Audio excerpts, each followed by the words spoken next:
Welcome everyone. আমরা জেনপাসের প্রত্যেকটা chapter যেগুলো ইম্পর্টেন্ট সেগুলো ডিসকাস করব।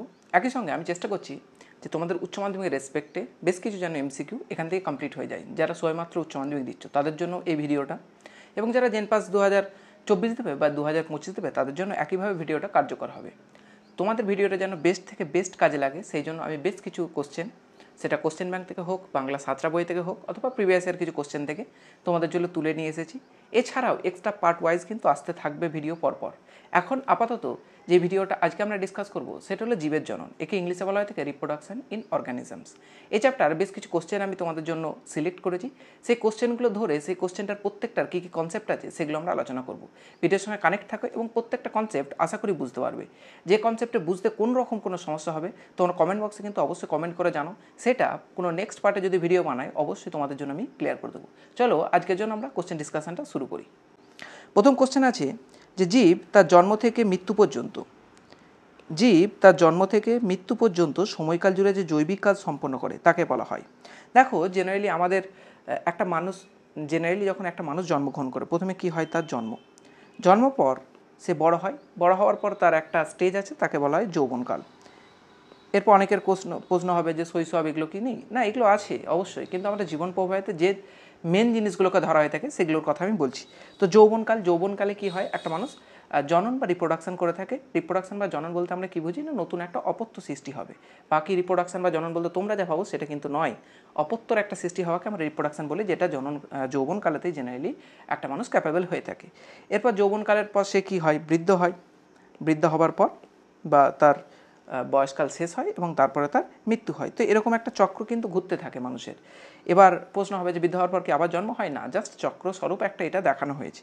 এবং এই যে চক্র স্বরূপ একটা জিনিস, এটা একটা জন্ম থেকে মৃত্যু পর্যন্ত জিনিসকে দর্শন করে। এটাকে আমরা কি বলতে পারি? প্রথম অপশন হচ্ছে বয়সন্ধি। বয়সন্ধি কি বলতে পারবো? না, বয়সন্ধি বলতে সেই সময়টাকে বোঝায় যেখানে একটা ছেলে চাইল্ডহুড থেকে টিনেজে গিয়ে পৌঁছায়, জেনারেলি সেটাকে আমরা বয়সন্ধিকাল বলে থাকি। তো সেটা 10 থেকে 12 বছরের সময়কালকে জেনারেলি বলা হয়ে থাকে। তারপর হচ্ছে বার্ধক্য কি না, বার্ধক্য জেনারেলি অ্যাবভ 60 ইয়ার, যে বয়সে মানুষ রিটায়ার করে থাকে সরকারি খাতায়, সেটাকে আমরা বার্ধক্য ধরে থাকি। তারপর হচ্ছে আয়ুষ্মানকাল, এটা কাকে বলা হয়ে থাকে? এই যে জীবনটা এগেছে, জীবনকাল আমাদের, এই জীবনকালকে কিন্তু আয়ুষ্কাল বলা হয়ে থাকে, যেটা কোশ্চেনে জিজ্ঞাসা করেছে। সুতরাং এটা অ্যান্সার কোনটা হবে? আয়ুষ্কাল। তারপর অপশান আছে পরিণতকাল। না, ওই বয়সন্ধিকালেরই একটা ভার্সন হচ্ছে পরিণতকাল। সুতরাং এটা অ্যান্সার কোনটা হবে? আয়ুষ্কাল।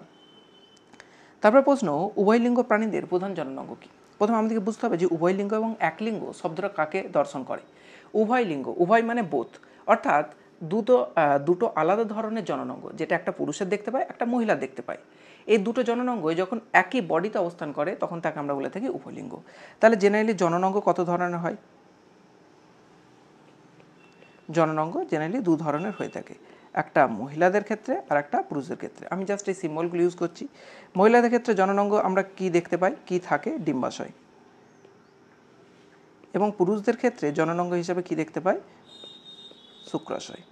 তাহলে আমি কি বললাম না, এই দুটো জননাঙ্গ, যেটা পুরুষের ক্ষেত্রে আলাদা, মহিলার ক্ষেত্রে আলাদা, এই দুটো যদি একত্রে অবস্থান করে তখন তাকে আমরা বলে থাকি উভয়লিঙ্গ। সুতরাং অপশন কোনটা হবে? অ্যান্সার তোমরা নিজেরাই বলতে পারবে। শুক্রাশয় কি হবে? না। ডিম্বাশয় কি হবে? না। শুক্রাশয় এবং ডিম্বাশয় একত্রে হবে। তাহলে প্রশ্ন, যদি শুক্রাশয় আর ডিম্বাশয় একটা করে অবস্থান করে তখন তোকে কি বলবো? তখন এদেরকে বলা হবে একলিঙ্গ প্রাণী। একলিঙ্গ মানে একটাই লিঙ্গ যদি প্রেজেন্ট থাকে তখন তাকে বলবো একলিঙ্গ প্রাণী। তারপরে প্রশ্ন আছে, নারকেল গাছে পুরুষ ফুল ও স্ত্রী ফুল একই গাছে যদি জন্মায় তখন তাকে কি বলবো? একটাই গাছ, অর্থাৎ সেম প্ল্যান্টের মধ্যে যদি জন্মায়। ধরো কথার জন্য বলছি, আমি এটা একটা প্ল্যান্ট এঁকেছি, এর মধ্যে ধরো একটা ফুল এঁকেছি, যেটা পুরুষ ফুল, আর এই গাছেতেই আর একটা ফুল এঁকেছি আমি, যেটা হলো স্ত্রী ফুল। জাস্ট বোঝানোর জন্য একটা ডেসক্রিপটিভ ছবি এঁকেছি আমি। তো যদি একই গাছে অবস্থান করে এবং স্ত্রী ফুল পুরুষ ফুল যদি একই গাছে অবস্থান করে, তাহলে আমরা দেখতে পাবো যে পুরুষ ফুল থেকে পরাগধান স্ত্রী ফুলেতে গিয়ে পড়ছে এবং সেখানে নিষেকের ফলে ফল তৈরি হচ্ছে বা ফল তৈরি হচ্ছে। তো জেনারেলি এই যদি একটা গাছের মধ্যেই দুটো ফুলের মধ্যে যদি ট্রান্সফার হয়, তার জন্য আমরা শব্দ ইউজ করি মনুসিয়াস। কী শব্দ ইউজ করি?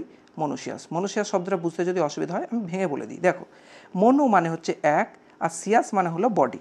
যদি একটা বডির মধ্যে জননক্রিয়া সম্পূর্ণ হয়ে যায়, একটা বডির মধ্যে জনক্রিয়া কী করে সম্পন্ন হবে? হয় উভলিঙ্গ হতে হবে, অথবা যে দুটো প্রয়োজনীয়, পুরুষের যে জননাঙ্গের যে গ্যামেট প্রয়োজনীয়, স্ত্রী জননাঙ্গ থেকে যে গ্যামেট প্রয়োজনীয়, দুটোই যদি একই বডিতে অবস্থান করে তখন একই বডিতে নিশ্চয়ই মিলনটা বা নিষেকটা হয়ে যাবে।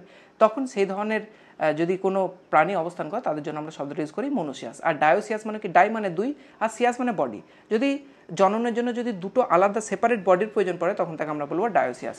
তো আমরা মানুষের জেনারেলি ডায়োসিয়াস। আমরা মানুষ কি একটা পুরুষ আর একটা মহিলা হয়, পুরুষ এবং মহিলা দুজনকেই প্রয়োজন কিসের জন্য, জননের জন্য বা নিষেকের জন্য কিন্তু দুজনকে প্রয়োজন। কিন্তু মনোসিয়াসে কি, একটা গাছের মধ্যেই একটা পুরুষ ফুল থাকবে একটা স্ত্রী ফুলও থাকবে, যেমন এখানে উদাহরণটা দিয়েছে নারকেল গাছ। সুতরাং তোমরা এটা কিন্তু অপশন হিসাবে মুখস্থ রাখতে পারো। তোমাদেরকে যদি জিজ্ঞাসা করা হয় যে মনোসিয়াস একটা প্ল্যান্টের উদাহরণ কি, তোমরা কিন্তু অ্যান্সার করবে কি, এটা নারকেল। তাহলে এটা অ্যান্সার কী হয় বলো, মনোসিয়াস। ওকে, তারপর প্রত্যেকটা জিনিস আমি একটুখানি বলে দিই। প্রথমে হচ্ছে ডায়োসিয়াস। ডায়োসিয়াস মানে বললাম দুটো বডি যদি আলাদা প্রয়োজন পড়ে জননের জন্য, যেমন মানুষের একটা পুরুষ এবং একটা স্ত্রীর প্রয়োজন পড়ে জননের জন্য, তাকে আমরা বলি ডায়োসিয়াস। তারপর হচ্ছে মোনোকার্পিক। মোনোকার্পিক এই শব্দটা নিয়ে একটু পরে আমি জাস্ট ডিসকাস করছি একটা ফলের উদাহরণ দিয়ে। 4 নম্বর কোশ্চেন, যে সমস্ত উদ্ভিদ তাদের জীবদ্দশায় বহুবার জনন সম্পন্ন করে তাদের বলা হয়। উদ্ভিদের ক্ষেত্রে জীবনদশা বলতে কী বোঝায়, ফলের যে আগমন সেটাকেই, জীবদ্দশা বলছি। তাদের জননকাল বলতে কী বোঝায়, যতবার ফল আসবে একটা গাছে সেটাকে তার জননকাল হিসেবে আমরা ধরবো। কোনো গাছে যদি একবার ফল আসে বছরে, তাহলে সে বছরে একবার জনন করে। কিছু কিছু গাছ, যেমন ধান গাছ, একবার লাগিয়ে দিলাম, ধান হলো, তারপরে সে মারা গেল। তো এই ধরনের গাছ যেগুলো একবার দিয়ে মারা যায়, তারা জীবনকালে একবারই জনন করে বা রিপ্রোডাকশন করে, জেনে তাদেরকে আমরা বলে থাকি মোনোকার্পিক। মোনো মিন এক, কার্পিক মিন ফল দেয়। সুতরাং যারা জীবনকালে একবারই ফল দেয়, একবারই জনন করে, তাদেরকে আমরা বলে থাকি মোনোকার্পিক।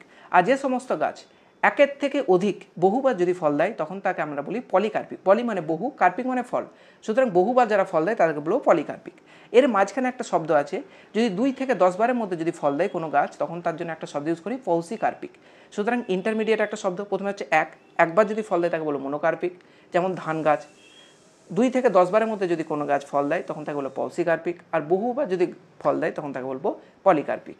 এখানে একটা ইম্পর্টেন্ট খুব কিন্তু উদাহরণ আছে, যেমন ধান গাছ বললাম, এরকমই খুব একটা ইম্পর্টেন্ট উদাহরণ আছে, সেটা হলো বাঁশ গাছ। বাঁশ গাছ কিন্তু মাত্র একবারই ফল দেয়। এটা নিটের জন্য খুব একটা ইম্পর্টেন্ট কোশ্চেন ছিল, কিন্তু নিট থেকে এখন চ্যাপ্টারটা বাদ দিয়েছে। সুতরাং তোমাদের জন্য কিন্তু খুব ইম্পর্টেন্ট চ্যাপ্টারটা হতে পারে। সুতরাং তোমরা বুঝতে পারছো এটা অ্যান্সার কী হবে, যদি বহুবার জনন সম্পর্ক। মোনোকার্পিক কী হবে না, মোনোকার্পিক তো একবার দেয়। বাইকার্পিক হবে, বাইকার্পিক মানে যারা দুবার দেয়, এটাও হবে না। পলিকার্পিক কী হবে না, 2 থেকে 10, এটা হওয়ার সম্ভাবনা আছে, কিন্তু এর থেকে ভালো অ্যান্সার কী আছে না পলিকার্পিক। সুতরাং এটা অ্যান্সার কী হবে, পলিকার্পিক। ওকে, তার 5 নম্বর কোশ্চেন, যে সমস্ত উদ্ভিদ তাদের জীবদ্দশায় 2 থেকে 4 বার জনন সম্পর্ক করে তখন তাকে কি বলা হয়, তাকে বলা হয় পৌসিকার্পিক। একটু আগেই বললাম, সরি আমার একটু ভুল হয়েছিল, পৌসিকার্পিক 2 থেকে 10 না, 2 থেকে 4 বা 5 এই ধরনের একটা রেঞ্জ হয়ে থাকে। জেনারেলি কোনো আইডেন্টিফাইড ওইরকম রেঞ্জ আমি খুঁজে পাইনি এখন পর্যন্ত, যদি পেয়ে থাকো কমেন্ট বক্সে তোমরা জানাতে পারো। তো পৌসিকার্পিক 2 থেকে 4 বা 2 থেকে 10 বিভিন্ন বইতে বিভিন্ন রেফারেন্স ইউজ করা হয়ে থাকে। এবার হচ্ছে জননে অংশগ্রহণকারী, এটা হ্যাপ্লয়েড হবে। হ্যাপ্লয়েড ক্রোমোজোমযুক্ত কোষকে কী বলে, সবাই জানি আমরা জেনারেলি। তো জনন কোষকে আমরা ইংলিশে বলে থাকি কি, গ্যামেট। জনন কোষকে ইংলিশে কী বলা হয়, গ্যামেট। এই গ্যামেট জেনারেলি 2 ধরনের হয়, একটা হচ্ছে পুরুষের গ্যামেট, আর একটা হচ্ছে মহিলার গ্যামেট। পুরুষের গ্যামেট বলতে আমরা মানুষের ক্ষেত্রে কি পুরুষের গ্যামেট পাই, শুক্রাণু। আর মহিলার ক্ষেত্রে আমরা গ্যামেট হিসেবে কী পাই, ডিম্বাণু। এগুলো জাস্ট এক্সট্রা তোমাদের নলেজের জন্যই বলছি, কারণ এই ধরনের কোশ্চেন আসতে পারে, অবাকসূচক কিছু বিষয় নয়। প্রত্যেকটা সলিউশন ভালো করে দেখো, আশা করি একটা কোশ্চেনও আটকাবে না। এবং জেনপাসে 25/25 এবং উচ্চ মাধ্যমিকের ক্ষেত্রে তোমাদের যদি এমসিকিউ আসে প্রত্যেকটা কিন্তু কভার হবে। তো শুক্রাণু বা ডিম্বাণু যাই হোক না কেন, এদের ক্রোমোজোম সংখ্যা কিন্তু অলওয়েজ হয় হ্যাপ্লয়েড। হ্যাপ্লয়েডকে আমরা এন দ্বারা রিপ্রেজেন্ট করি। সুতরাং এটা অ্যান্সার কী হবে, যে জনন কোষে অংশগ্রহণকারী হ্যাপ্লয়েড ক্রোমোজোমযুক্ত কোষকে কী বলবো, নর্মাল জিনিস, জনন কোষ। আর এই শুক্রাণু এবং ডিম্বাণু যদি একই সঙ্গে মিলিত হয় তখন একটা কোষ তৈরি করে, এক কোষ বিশিষ্ট, তাকে আমরা বলে থাকি জাইগোট। তাই কী বলবো, জাইগোট। এবার তোমরা বলো তো জাইগোটের ক্রোমোজোম সংখ্যা কী হবে, নর্মাল জিনিস, শুক্রাণুর n প্লাস ডিম্বাণুর n, তাহলে n প্লাস n, জাইগোটের কিন্তু ক্রোমোজোম সংখ্যা হবে 2n। সুতরাং এখানে মনে থাকে জানো, এখানে কোশ্চেন করেছে যে হ্যাপ্লয়েড ক্রোমোজোম, এটা হ্যাপ্লয়েড লেখা হবে, একটু টাইপিংয়ে ভুল হয়েছে, তো অ্যান্সার কী হবে, এটা জনন কোষ। তারপর কোশ্চেন, গ্যামেট উৎপাদনের সময় কত ধরনের কোষ বিভাজন করে। জেনারেলি গ্যামেট উৎপাদনের পদ্ধতিকে আমরা বলে থাকি গ্যামেটোজেনেসিস।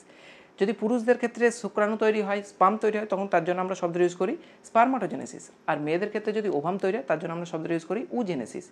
এই দুটো পদ্ধতিতেই আমরা দেখতে পাই যে মিওসিস ঘটবেই, কারণ উন্নত প্রাণীদের জনন প্রক্রিয়ায় গ্যামেট তৈরি হয় এবং গ্যামেট তৈরিতে মিওসিস ঘটবেই। একমাত্র জায়গা যেখানে মিওসিস ঘটে সেটা কি, নেই জননকোষ তৈরি বা গ্যামেটোজেনেসিস।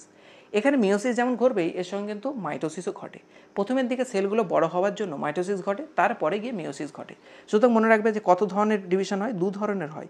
যে দুটো ডিভিশন আমাদের কাছে রয়েছে, অর্থাৎ মাইটোসিস এবং মিওসিস দুটোই কিন্তু হয়। আমি এখানে লিখে রাখলাম, মাইটোসিস এবং মিওসিস 2 ধরনের সেল ডিভিশন কিন্তু আমরা গ্যামেট উৎপাদন বা জননকোষ উৎপাদনের ক্ষেত্রে দেখতে পাই।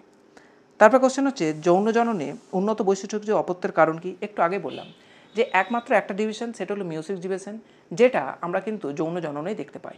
আর এই মিওসিস ডিভিশনের ফলেই যৌন জননে যারা উৎপন্ন প্রাণী বা অপত্য যারা হয়ে থাকে তারা কিন্তু অনেকটা বেশি পোটেন্সিয়ালি যে ভ্যারিয়েশন দেখাতে পারে বা তাদের মধ্যে কিন্তু বৈচিত্র্যতা আসতে পারে। কী জন্য আসে না, জেনারেলি মিওসিস কোষ বিভাজন যদি ক্লাস 11 তোমরা পড়ে থাকো দেখতে পাবে যে মিওসিস কোষ বিভাজনে একটা বিশেষ ফেজ আছে, প্রোফেজ। সেখানে দেখতে হবে ক্রসিং অফার হয়ে থাকে প্যাকাইটিন দশায়। এই ক্রসিং অফারের ফলে কী হয়, দুটো ক্রোমোজোমের মধ্যে খণ্ডাংশের বিনিময় হয়। যখন খণ্ডাংশের বিনিময় হয় তখন কী হয়, মিক্সচার বৈশিষ্ট্য তৈরি হয়। সুতরাং এই ক্রসিং ওভারের ফলে ভ্যারিয়েশন আসে, যার ফলে কিন্তু যৌন জননে নতুন বৈশিষ্ট্যযুক্ত আমরা প্রাণী পাই। তাহলে এটা অপশন কী হয় বলো, অপত্য সৃষ্টির কারণ কি, ক্রসিং ওভার। হ্যাঁ, ক্রসিং ওভার তো হবেই। 2 নম্বর জিনিস রিকম্বিনেশন, ক্রসিং ওভারের ফলে যেটা তৈরি হল তাকে আমরা বলি রিকম্বিনেশন। তারপরে দুটো ভিন্ন হ্যাপ্লয়েড থেকে ডিপ্লয়েড কোষ সৃষ্টি। হ্যাঁ, দুটো হ্যাপ্লয়েড, একটা শুক্রাণু হ্যাপ্লয়েড, একটা ডিম্বাণু হ্যাপ্লয়েড, দুটো আলাদা বডি থেকে আসছে এবং মিলিত হচ্ছে। তখন তা আমরা কি দেখতে পাবো, একটা নতুন প্রাণী সৃষ্টি হচ্ছে যার মধ্যে নতুন বৈশিষ্ট্য উৎপন্ন হচ্ছে। তাহলে এটা যৌন জননের অ্যান্সার কী হবে, সবগুলো যেহেতু ঠিক, তো অ্যান্সার হবে অপশন ডি, সবগুলোই ঠিক। তারপর যে কোশ্চেনটা আছে সেটা হলো যৌন জননে কত প্রকার আকৃতিযুক্ত গ্যামেট দেখা যায়। জেনারেলি আমরা যৌন জননে দেখতে পাই 3 প্রকার আকৃতিযুক্ত গ্যামেট। একটা হলো আইসোগ্যামি, একটা হলো অ্যানাইসোগ্যামি, আর একটা হলো উগ্যামি। আইসোগ্যামি মানে কি, পুং গ্যামেট এবং স্ত্রী গ্যামেট দুটো যদি আকৃতি গঠনগতভাবে সেম হয় তখন তাকে বলা আইসোগ্যামি। অ্যানাইসোগ্যামি কি, দুটো যদি আকৃতিগতভাবে আলাদা হয় কিন্তু ফাংশনগতভাবে একই হতে পারে তখন তাকে আমরা অ্যানাইসোগ্যামি বলি। আর উগ্যামি মানে আকৃতি ফাংশন দুটো দিক থেকে সম্পূর্ণভাবে আলাদা যদি হয় তখন তাকে আমরা উগ্যামি বলি। সুতরাং কত ধরনের গ্যামেট আমরা দেখতে পাই, 3 প্রকারের গ্যামেট দেখতে পাই। এটা কিন্তু বোর্ডসের জন্য খুব ইম্পর্টেন্ট। আইসোগ্যামি উগ্যামির মধ্যে পার্থক্য, আইসোগ্যামি অ্যানাইসোগ্যামির মধ্যে পার্থক্য, অ্যানাইসোগ্যামি উগ্যামির মধ্যে পার্থক্য। একটু পরে গিয়ে আমরা স্পাইরোগ্যারের উদাহরণ দেখতে পাবো। স্পাইরোগ্যারেতে আমরা দেখতে পাই আইসোগ্যামি ধরনের গ্যামেট। তাহলে স্পাইরোগ্যারেতে কোন ধরনের গ্যামেট দেখতে পাই, আইসোগ্যামি। এখানে কিছু মুখস্থ করার ডিটেলস ডেটা আছে যেগুলো তোমরা কিন্তু অবশ্যই মুখস্থ করে নিও। তারপর হচ্ছে অন্তঃনিষেক ঘটে এমন একটি জীব। অন্তঃনিষেক মানে কি, দেহের ভিতরে গিয়ে নিষেকটা ঘটবে, অর্থাৎ দেহের ভিতরে ডিম্বাণু থাকবে, শুক্রাণু বাইরে থেকে গিয়ে ওই ডিম্বাণুর সঙ্গে নিষেক ঘটবে, তখন তাকে বলি অন্তঃনিষেক। জেনারেলি আমরা দেখতে পাই যারা উন্নত প্রাণী তাদের ক্ষেত্রে অন্তঃনিষেক বা ইন্টারনাল ফার্টিলাইজেশন ঘটে থাকে। বাকি যারা অনুন্নত প্রাণী তাদের ক্ষেত্রে আমরা দেখতে পাই ডিম্বাণু এবং শুক্রাণু দুটোই দেহের বাইরে চলে আসে এবং কোনো একটা অন্য জায়গাতে হয়ে থাকে। জেনারেলি জলকে ম্যাক্সিমাম মানুষ বলছে প্রাণীরা ইউজ করে থাকে, যেমন ব্যাঙ, আরও কিছু ইত্যাদি যারা অ্যাম্ফিবিয়ান আছে, উভচর প্রাণী আছে, তারা জেনারেলি জলটাকে ইউজ করে থাকে, যেমন মাছ। ঠিক আছে, তাহলে অন্তঃনিষেক কাদের দেখা যায়, জেনারেলি উন্নত প্রাণীদের দেখা যায়। এখানে অপশন কী হবে, মাছ হবে কি না, মাছ এইমাত্র বললাম যে ওরা জলের মধ্যে ডিম্বাণু এবং শুক্রাণু রিলিজ করে দেয়, ওই জলের মধ্যে গিয়ে তাদের কিন্তু নিষেক সম্পন্ন হয়। ব্যাঙ হবে, ব্যাঙও হবে না। তাহলে কি বাকি থাকছে, স্পঞ্জ। তাহলে এটার অ্যান্সার কী হবে, স্পঞ্জ। ওকে, স্পঞ্জ কিন্তু একটা উদাহরণ, এটা তোমরা মনে রেখো। তারপর হচ্ছে নিষিক্ত ডিম্বাণু থেকে দেহের মধ্যে বৃদ্ধি পাওয়াকে কী বলে, নিষিক্ত ডিম্বাণু মাতৃদেহে ডিমের মধ্যে বৃদ্ধি পাওয়াকে কী বলা হয়। এখানে কয়েকটা শব্দ আছে, খুব কনসেপচুয়াল, ভালো করে মনে রাখো। জেনারেলি আমরা কি দেখতে পাই, একটা মানুষের যদি বাচ্চা হয় তাহলে মায়ের পেটেই বাচ্চাটা বড় হয়, একে আমরা বলে থাকি ভিভিফেরাস। আর একটা বাচ্চা, যেমন আমরা মুরগির ডিম দেখতে পাই, মুরগির ডিমটা পেরে দেওয়ার পর ওই ডিমের মধ্যে বাচ্চাটা তৈরি হয় না, এই ডিমের মধ্যে যদি তৈরি হয় তখন তাকে আমরা বলে থাকি ওভিফেরাস। ওকে, তো এবার ওই ডিম এবং বাচ্চা দুটোই যদি মায়ের পেটের মধ্যে বড় হতে থাকে তখন তাকে আমরা বলে থাকি ওভিভিভিফেরাস। ওকে, সুতরাং এটার অ্যান্সার কী হবে, এটার অ্যান্সার হবে ওভিভিভিফেরাস। ঠিক আছে, তারপরে কোশ্চেন, অঙ্গজ জননে সৃষ্টি জীবদের কী বলে। এটা একটা মুখস্থ করার ডেটা, মনে রাখবে, খুব ইম্পর্টেন্ট একটা কোশ্চেন। একে বলা হয় র্যামেট। আর র্যামেট কি, অঙ্গজনে তৈরি জিনিসগুলোকে আমরা র্যামেট বলি। আর এরা সব একই রকমের দেখতে হয়ে থাকে, একে অপরের এরা একই রকম দেখতে হয় বলে এদেরকে বলা হয় ক্লোন। কি বলা হয়, ক্লোন। তো ক্লোন কাদেরকে বলা হয়, অঙ্গজ জননে যারা সৃষ্টি হয় তারা একই রকমের দেখতে হয় বলে তাদেরকে ক্লোন বলা হয়। তবে জেনারেলি সৃষ্ট জীবেদেরকে আমরা বলে থাকি র্যামেট। তারপর কোশ্চেন, নিম্নলিখিত কোন ক্ষেত্রে এক্সোগ্যামি দেখতে পাই। এক্সোগ্যামি মানে ওটাই এক্সটার্নাল ফার্টিলাইজেশন যেটা বললাম, ওটারই অপর নাম এক্সোগ্যামি। এন্ডোগ্যামি মানে ওই ইন্টারনাল ফার্টিলাইজেশন। এটা ধরেই তোমরা সলভ করবে, অ্যান্সার হয়ে যাবে। দেখো এখানের মধ্যে পেঁপে এমন একটা গাছ, উদ্ভিদের মধ্যে ম্যাক্সিমাম সব গাছ, ঠিক আছে, সরি, এক্সোগ্যামি মানে হচ্ছে বাইরে জেনারেলি হয়ে থাকে, একই গাছে না হয়ে যদি অন্য জায়গায় হয়ে থাকে এক্সটার্নাল ফার্টিলাইজেশন, ওটাকে ফোকাস করছি। তো দেখো পেঁপে হচ্ছে এমন একটা গাছ যার কি হয়, জেনারেলি দুটো আলাদা গাছের প্রয়োজন পড়ে, অর্থাৎ পেঁপে হচ্ছে একটা ডায়োসিয়াস গাছ, যেটা একটু আগেই বললাম তোমাদেরকে। তো পেঁপে গাছের ক্ষেত্রে কিন্তু আমরা দেখতে পাই যে একটা গাছ থেকে আরেকটা গাছে গিয়ে তারপরে মিলন হবে, তাহলে নিশ্চয়ই একটা উদ্ভিদ থেকে আরেকটা উদ্ভিদে যেতে হবে, তাহলে এটা কিসের উদাহরণ হবে, এক্সোগ্যামি। তারপর হচ্ছে ফিতাকৃমি। ফিতাকৃমির ক্ষেত্রে দেখতে পাই আমরা উভয়লিঙ্গ প্রাণী ফিতাকৃমি, সেই জন্য নিজের দেহের মধ্যে কিন্তু নিষেক সম্পন্ন হয়। তারপর হচ্ছে মটর। মটর আমরা দেখতে পাই স্বনিষেক বা হচ্ছে অটোগ্যামি দেখতে পাই আমরা। তারপর হচ্ছে অ্যামিবা। অ্যামিবা তো জেনারেলি অযৌন জননের মাধ্যমে দ্বিবিভাজন বহু বিভাজন করতে পারে। তারপর কোশ্চেন, বহু নিউক্লিয়াসযুক্ত জীবে নিউক্লিয়াস বিভাজন না ঘটে সাইটোপ্লাজম দ্বারা অপত্য সৃষ্টি হওয়াকে কী বলা হয়ে থাকে। এটা বিভিন্ন ধরনের যে বিভাজন পদ্ধতিগুলো আছে তার মধ্যে একটা খুব ইম্পর্টেন্ট বিভাজন পদ্ধতি আছে প্লাজমোটমি। প্লাজমোটমিতে জেনারেলি কী হয়, একটা কোষের মধ্যে প্রচুর পরিমাণে নিউক্লিয়াস প্রথমে ডিভাইড হয়ে যায়। নিউক্লিয়াস ডিভাইড হয়ে যাওয়ার পর সেখানে সাইটোপ্লাজম বিভাজন তারপরে ধীরে ধীরে দেখা যায়। ঠিক আছে, ওই জন্য লেখা আছে বহু নিউক্লিয়াসযুক্ত জীবে নিউক্লিয়াসের বিভাজন না হয়ে সাইটোপ্লাজম বিভাজন হবে, অর্থাৎ নিউক্লিয়াস বহু রয়েছে অলরেডি, নিউক্লিয়াসের আর কোনো বিভাজন হবে না, ধীরে ধীরে সাইটোপ্লাজম বিভাজন হবে এবং নতুন প্রাণী সৃষ্টি হবে। একে আমরা বলে থাকি প্লাজমোটমি।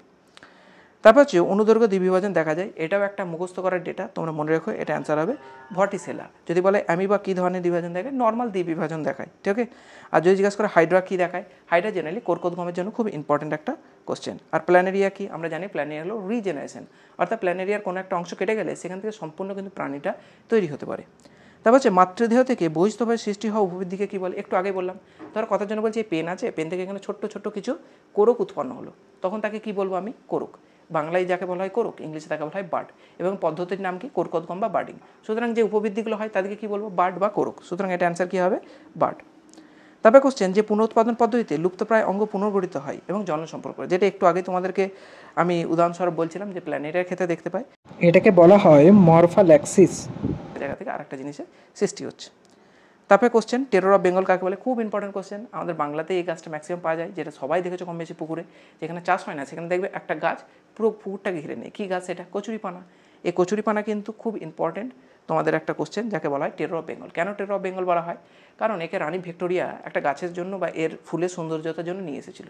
নিয়ে আসার পর দেখতে পাই যে ও ভিক্টোরিয়া যখন ওই ওর যে ম্যানশনের চারপাশে যখন লাগায়, তখন দেখতে পাই যে গাছটা খুব তাড়াতাড়ি বৃদ্ধি পায় এবং পুরো একদম বিচ্ছিন্নভাবে অবস্থান করে। ঠিক আছে, এরপরে ধীরে ধীরে কচুরিপানা সৌন্দর্যের কারণে বিভিন্ন জায়গায় ছড়িয়ে পড়ে এবং যেহেতু অঙ্গজজনের মাধ্যমে এর বিস্তার লাভ করে, সেই জন্য প্রচুর পরিমাণে দ্রুত বৃদ্ধি পায়। এবার বাংলার বুকে আমরা জানি যে আমাদের একটা প্রিয় খাদ্য কি, মাছ। তো বিভিন্ন পুকুরে কচুরিপানা যখন ভরে গেল, তখন পুকুরে না যে ডিজলভ অক্সিজেন থাকে, ডিজলভ অক্সিজেনের অভাব হলো। এবার একটা পুকুরে যে কোনো জলজ প্রাণী বেঁচে থাকার জন্য ওই ডিজলভ অক্সিজেনকে ইউজ করে থাকে। আমরা যেমন এইভাবে নিঃশ্বাস নিচ্ছি, জলের প্রাণী তো এইভাবে নিঃশ্বাস নেয় না, ওরা জলে দ্রবীভূত অক্সিজেনগুলোকে ইউজ করে থাকে। তো সেক্ষেত্রে আমরা কি দেখতে পাই না, ওই কচুরিপানা এত পরিমাণে দ্রবীভূত অক্সিজেনকে খেয়ে নিচ্ছে যে মাছ আর দ্রবীভূত অক্সিজেন পাচ্ছে না, সেই কারণে কী হয়, মাছের মৃত্যু ঘটে। তো বাংলার মানুষের জন্য এটা খুব ভয়ঙ্কর একটা পরিস্থিতি তৈরি করেছিল কচুরিপানা, সেই জন্য আমরা কচুরিপানাকে বলে থাকি টেরর অফ বেঙ্গল, অর্থাৎ বাংলার জন্য খুব ভয়াবহ একটা জিনিস। ওকে, আশা করি তোমাদের মনে থাকবে এটা। আর তোমরা মনে রাখবে কচুরিপানার বিজ্ঞানসম্মত নাম ইকর্নিয়া, এটা কিন্তু মাঝে মাঝে জিজ্ঞাসা করা, ইকর্নিয়া। তারপর হচ্ছে চন্দ্রমল্লিকা নিম্নলিখিত কোন ধরনের অর্ধবায়বীয় কাণ্ডের সাহায্যে বিস্তার লাভ করে, এটা অ্যান্সার হবে সাকার, রানার, সাকার, অফসেট, স্টোলন। এগুলো প্রত্যেকটা খুব ইম্পর্টেন্ট। আমি চেষ্টা করবো তোমাদের জন্য একটা করে ওয়ান শট ভিডিও দেওয়ার এইটার উপর, হয় আমার বায়োলজি চ্যানেল শেখো চ্যানেলে তোমরা পাবে, অথবা সোমস ক্লাসরুম চ্যানেলেই কিন্তু তোমরা পাবে। সুতরাং কানেক্টেড থাকো। আজকের জন্য এমসিকিউ এতটাই আমি সলভ করালাম। ভিডিওটা একটু লেন্দি হয়েছে, তবে খুব কনসেপ্ট আমি দেওয়ার চেষ্টা করেছি ছোটো ছোটো আকারে। যেহেতু এই চ্যাপ্টারটা একটু তুলনামূলকভাবে কম ইম্পর্টেন্ট, সেই কারণে অনেক বেশি ডিসকাস কিছু করতে পারিনি। ভবিষ্যতে হিউম্যান রিপ্রোডাকশান বা সপুষ্পক উদ্ভিদের জনন লেকচারগুলো যখন আসবে, ওগুলো দেখবে, প্রত্যেকটা নিখুঁতভাবে দেখবে। প্রচুর কনসেপ্ট আমরা কিন্তু একবারে ক্লিয়ার করার চেষ্টা করবো। আজকের জন্য ভিডিও ভালো লেগে লাইক, শেয়ার, সাবস্ক্রাইব করতে ভুলবে না। Thank you all.